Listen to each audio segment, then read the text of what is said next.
Sanbonani, this is DJ Q1 holding it down for Radio Steez, the best of alternate music, broadcasting live from the Music in Bizo 2018. I'm not alone, representing Share Publishing. Can you please introduce yourself, dear sir? Thank you, sir. My name is Thando Mkhize. I work for Share Publishing as a copyright administrator and client liaison. What is Share Publishing? All right, so Share Publishing, for you to understand what Share Publishing does, you need to understand copyright. You need to understand what is music copyright. So just to simplify it, when you as an artist go into studio and you record a song which you have composed and you get it mixed and mastered and packaged for release, then in your hand as an artist, at that moment you have two copyrights within the music industry. The first is the copyright in the composition, and the second is the copyright in the master or the recording. So that is that file that you have recorded, mixed and mastered, or you have paid a producer to do that for you, to record and to mix and to master. That file, there's a copyright that is vested in that. And Share Publishing then helps you collect the royalties that are then collected on those two copyrights. Okay. Well, we don't collect for the master file, actually. We don't collect the master copyright, but we collect for the composition. So when you sign to a publisher, you sign as a composer and author of music. And the master file would be collected by the label, or or what you would know as the recording label. That is who would collect royalties on whoever is signed under them for the master. But us as a publisher, we collect for the composition. For the composition? Yes. Well, so I heard that Upro Kid was handed over ama masters work for ama two albums awenzile ne TS Records. What does that mean for him or for the owner? Of course, they say like the family now has the full ownership of the master of this album. If you can take us through that, what does it mean? Okay, fantastic. So I would assume, well, I have not seen, I don't really know what the agreement between ProKid and his record label was, and I don't really know what the relationship from its inception was, but I would assume with the way that record labels traditionally work, that the record label basically paid for the recording, mixing and mastering process of ProKid's albums. Now, by virtue of them having paid for that process, that means that they own the copyrights in the master. Now, that means then that once they own those copyrights, they have the license and the right to collect the royalties, right? And they would negotiate maybe in terms of a percentage for ProKid for his performance on those recordings. But his movies. Well, be it mostly at the moment we are talking about just his performance as an artist on that album, yeah. Right? And he's at the mercy of the record label to a certain extent on the percentage he'll get, because he is actually just an employee in a way of the record label. They are paying for everything. Yeah. So now that the masters were handed over to them, that means now the basically 100% of the master has returned back to the ownership of ProKid or ProKid's estate, which means 100% of the royalties now will go to ProKid's estate. Yeah. So, and the organizations that would be dealing with that is SAMPRA and RISA through a division called REV, which deals with music videos. So needle time will be collected by SAMPRA for all the music that plays on radio, for all the music that plays on TV.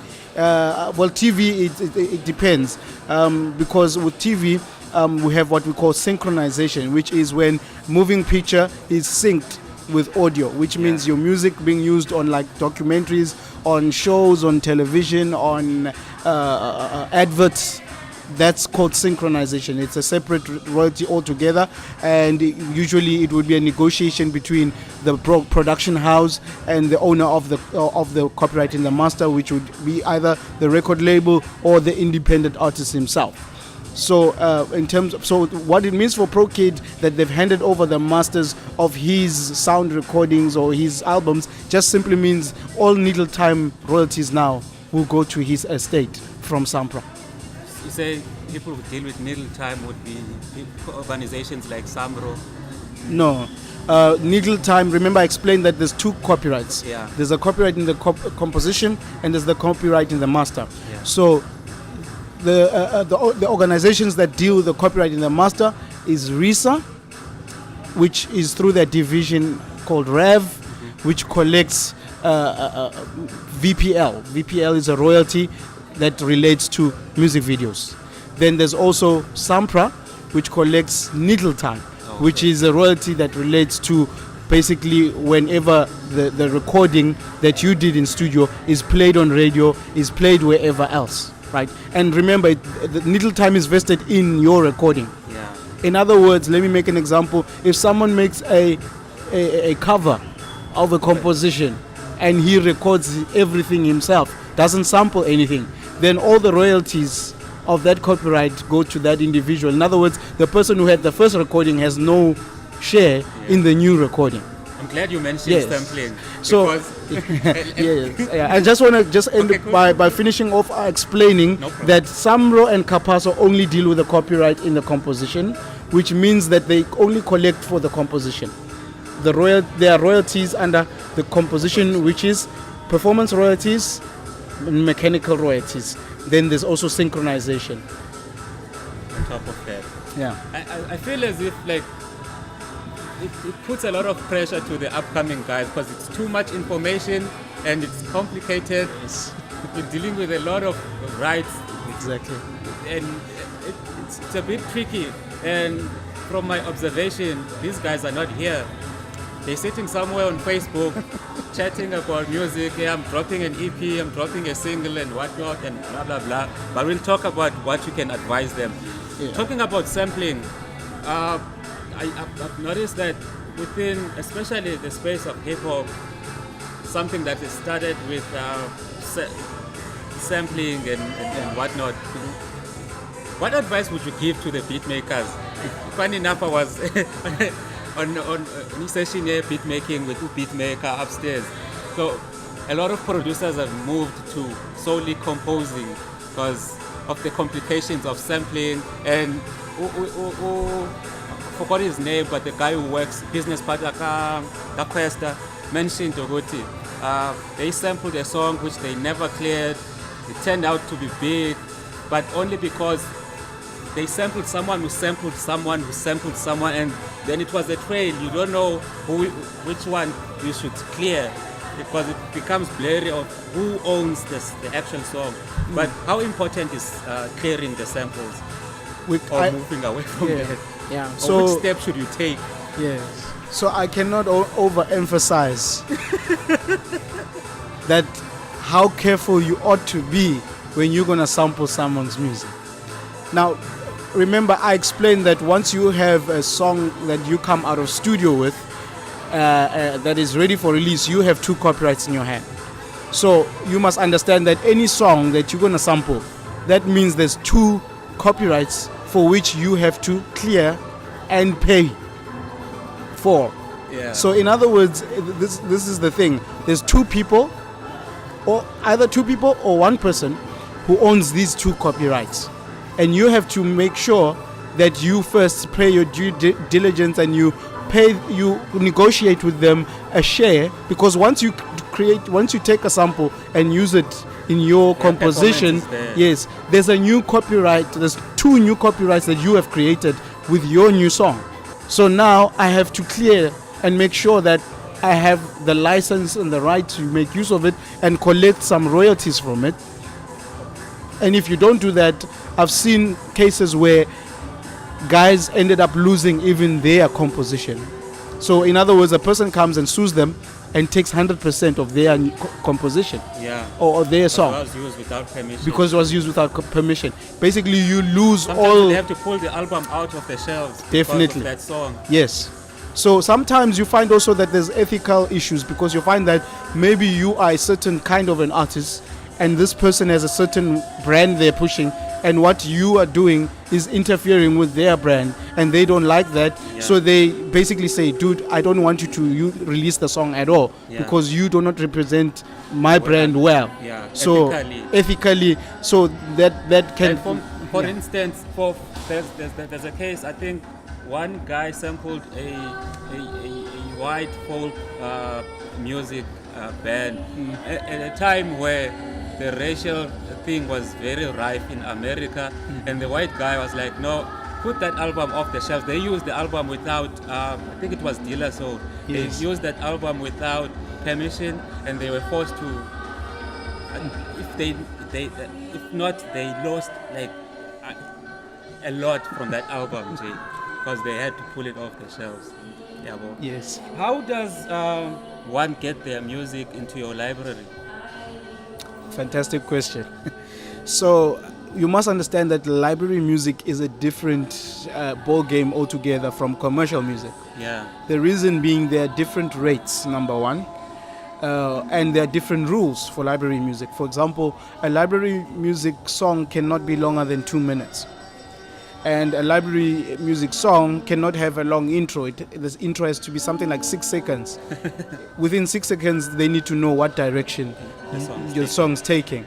Even though they might loop that library song, loop it as mood music in the background, but at the end of the day, they need you to make sure that it is as prompt and as accurate as possible in creating the mood that you're saying you're trying to create.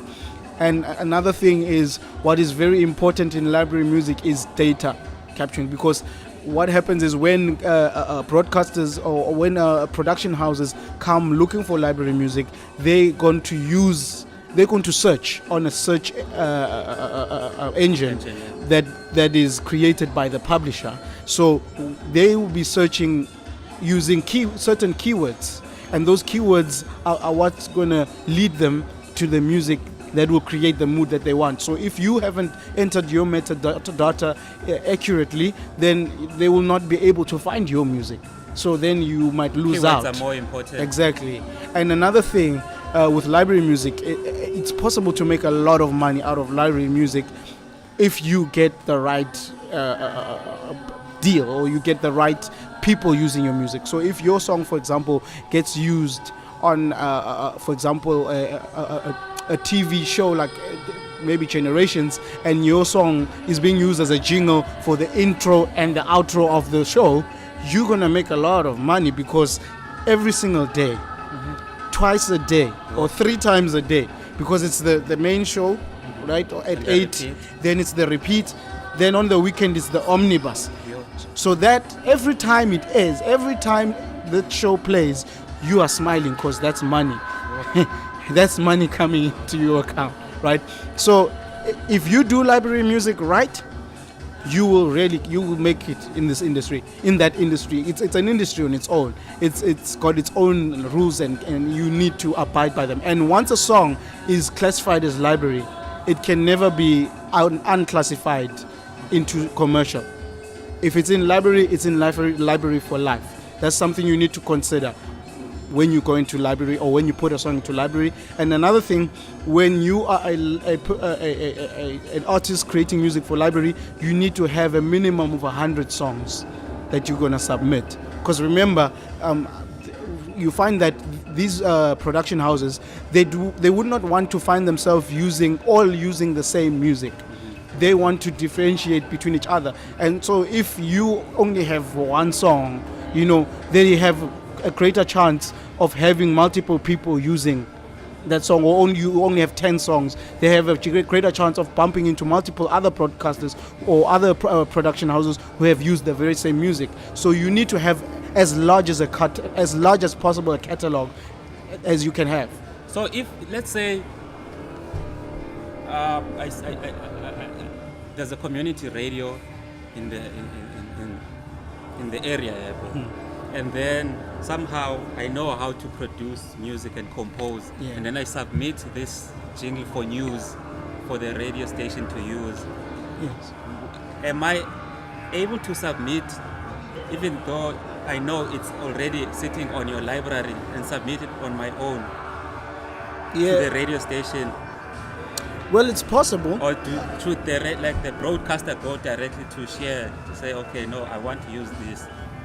Well, the way the business works is usually they would go to Share. Share, okay. Because they want a larger catalog to choose from. Yeah. So if you are submitting to them directly, you might be lucky to have a deal. Maybe you know someone in there who knows someone, and get you in there somehow. It's possible. We have found situations where actually the broadcaster actually targeted a certain person and said, we heard something you've done, music you've done, we like it. Would you license it to us for or submit it to us for library use? So that would depend if that individual has a publisher or not. Yeah. If he has a publisher, he has to go talk to his publisher because they have a contractual agreement. Yeah. If he doesn't have a publisher, then you'll be negotiating directly with the broadcaster. But you must understand there's pros and cons to that, because when you're going there as an individual as yourself, they know that you do not know enough about the industry and how things work.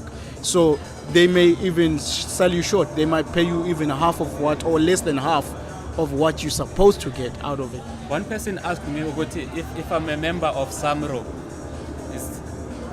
can I also be a member of Share? Or yes. Because really it boils down to the lack of information. We don't know these things. Yeah, that's a very good question as well. So, Samro is a royalty collection society mandated by the Copyright Act of South Africa, and so is Capasso. We call them in the industry CMOs, collection and management organizations. So what happens is, Share Publishing actually, so let me just explain how it works. Samro would go to SABC and say to SABC, right, you need to tell us how much music you use for a year, right? And then Samro will give them the data, and then based on what Samro gives them, then they then charge Samro a blanket fee for the year. So that blanket fee is to cover all royalties that should be collected from the music that Samro will use for a year. So then what it is left is for information to be provided to Samro so that Samro will know who to pay for those royalties, and for Samro to know which songs were used, how many times they were used, and get all that data. So, but Samro has a certain way that they need to receive that information, and they prefer to work through a publisher than working with individuals, because number one, they don't have the capacity to deal with the hundreds of thousands of you all coming as individuals, right? Number one. And number two, there will be multiple errors that they will have to deal with when they're dealing with people one-on-one, as opposed to dealing with a publisher who will know exactly the standards that they require and will be able to submit everything exactly as they want it. Basically more than having their jobs. Yeah. So then Samro is a royalty collection society, but Share Publishing then is an administrator. And we are also, we would say, copyright monitors. So we monitor, we go out even beyond the borders of South Africa to find out where your music is working, so that we can then inform the royalty collection societies and get those royalties to you. Within your experience, where would you say the money is for artists, so that they know, you don't just to know where to capitalize or strengthen to find their strength, basically, not just but no, okay, this is what works. Maybe I should focus on making music for library, maybe I should make music for TV, should make music for radio or for stage. I don't know. Wow, it's funny you asked that question. I was just upstairs just a few minutes ago, listening to a panel where there was one of the people that was there was Zex Bantwini, and he gave a stats of the general revenue that was made by the South African music industry in the past year, and he said 73% of that revenue came from live performance. Wow! So in other words, about 37% was everything else. Yeah. So you want to make money? Performance is the way. Then the next question is, who deals with that within these organizations? We've said a lot of things, but now to emphasize. Well, performance really is dealt with by PR. No, I mean like as far as rights. Right. Okay. Performance. Well, if you're a performer and you're performing, it goes back to Samro. It goes back to also Sampra, who are needle time rights collectors. Yes. Also another place where there is a lot of money, especially talking about digital, is caller tunes. You get into that business of caller tunes, you'll be smiling all the way, because just imagine every time someone makes a call and that song plays, those are royalties that are being collected. So there's a lot of money being made out of caller tunes. Is it still a viable market? Because people get agitated when they hear caller tunes. They're killing it. That's all I know. Yeah. The numbers don't lie. Whoever is in caller tunes is killing it. Your advice to the upcoming guys? Well, information is king. Knowledge is king. Now, another thing, don't try and do everything yourself, especially when you are still new and you're still trying to break it into this industry. There's different kinds of services out there that can help you break it. But number one, you need to have knowledge of how the industry works so that you can know who you need, who will assist you and help you to make it in this industry. So, for example, there are labels nowadays signing what we call 360-degree deals. It's not necessarily a bad thing, to sign a 360-degree deal, though I have my own reservations about it personally, but you need to know exactly what you're getting into. You can't go and sign a 360-degree deal and you don't even know what it is that you're signing yourself into. Because actually what you're signing into is one company saying they're going to do everything for you, including merchandising, including publishing, licensing, including lights, whatever that's got to do with your music career, they'll be doing it for you, but at a cost, right? And record labels, believe you me, have a high cost. Before you break even, like yes, I was sitting on a panel on a Thursday, and the lady from Warner said majority of artists hardly even break even. Artists who sign to labels. So you need to really know what you want to achieve, because a label will build you a brand. That's one thing for sure. They will build a brand, and maybe that's what you want. You want them to build you up to such a level that after you leave the label, you can be able then to start really making money out of it. Yeah. But generally speaking, you should know when you're signed to a label, you're going to struggle to get to a level where you break even, where you're now actually making profits. Yeah. And thank you very much for that point. Lastly, which organizations within the music rights for upcoming guys should they be part of? Well, you have to have this. Yes. For the long-term reason, you should be part of this. You should be part of that. You should be part of that. Yeah. Based on your experience. Yeah. So, for you, if you are an upcoming artist and you are releasing music, you need to be a member of Samro. You need to be a member of Capasso. You need to be a member of RISA, and you need to be a member of Sampra. And just mentioning RISA, I need to mention a very vital thing that I notice a lot of artists kind of overlook or kind of don't understand. RISA gives you something called an ISRC code. That is a very vital tool. So the ISRC code is basically a digital imprint that you put on your compositions. And what happens is they give you one code which you're going to use for life. Oh, yeah. So this code has certain numbers which will give certain information about you as a member in terms of your music and everything and who you are and that kind of thing. And then at the end there's a whole lot of zeros. I think about 6 zeros, 7 zeros, right? And then you assign an ISRC code to a song. So you would say the song number 1 I've created, then you'd say at the end of that number 01. Now once you've used that 01, you can never use that 01 again. The next one will be 02. The next one 03, because each and every number identifies your song. And that ISRC number, in your mastering process, you need to put it in the metadata. The reason being, that's how your song gets tracked.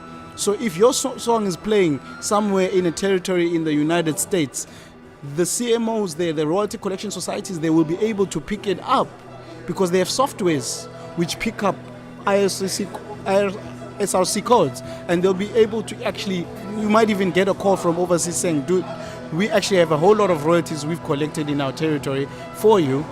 We need to know where to pay it to. Then if you have a publisher, then you're like, okay. It's even easier because then they just contact us, and we have sub-publishers in that territory. We just ask them to collect the royalties on our behalf, and then they say they take a share, they take 50%, and then they send it to us. Then we pay you according to our contractual agreement. Right. How can we get hold of you? So if you want to get hold of me, my email address is thando@sheer.co.za. Thando@sheer.co.za. Thank you very much, Thando. Thank you, sir. It was a very fruitful conversation.